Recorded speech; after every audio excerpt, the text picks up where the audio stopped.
Assalamualaikum, salam sejahtera, salam dunia otomotif, salam hujung minggu. Okey guys, depan aku hari ni ada lebih kurang dalam 8 unit Mercedes A180W177.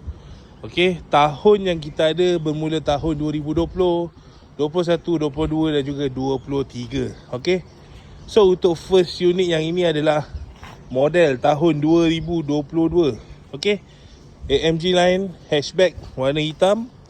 Yang ini kita nak let go pada harga RM153,000. Okay, RM153,000. Alright, so the second unit yang ini adalah tahun 2023. Yang ini adalah facelift. Korang boleh tengok dia punya headlamp berbeza design, bumper pun lain. Okay, so yang ini kita nak jual pada harga RM185,000. Alright, RM185,000 untuk kereta tahun 2023. Okay, so the third unit yang ni dah jual. Kita tengah buat proses tukar LOU.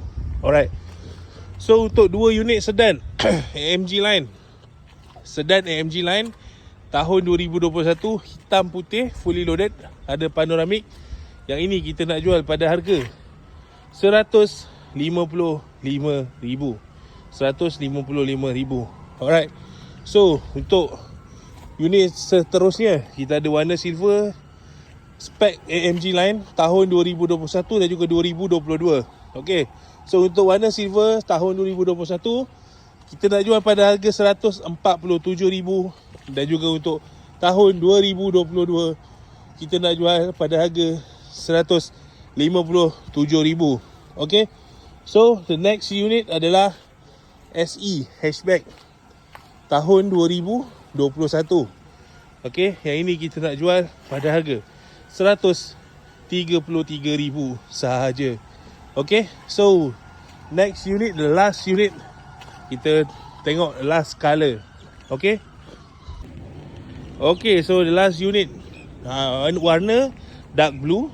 Yang ini adalah advance package tahun 2020 AMG line.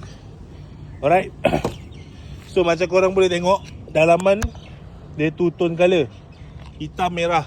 Okay, yang ini kita nak jual pada harga RM141,000.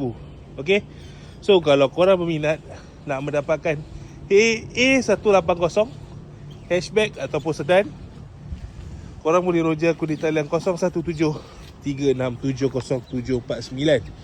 Korang boleh tengok dekat profil aku video-video sebelumnya. Ada yang kita convert body kit ke A45S. Alright, kita ada convert ke body kit A45S. Alright, so kalau korang berminat, roja terus di talian 017-367-0749. Ciao.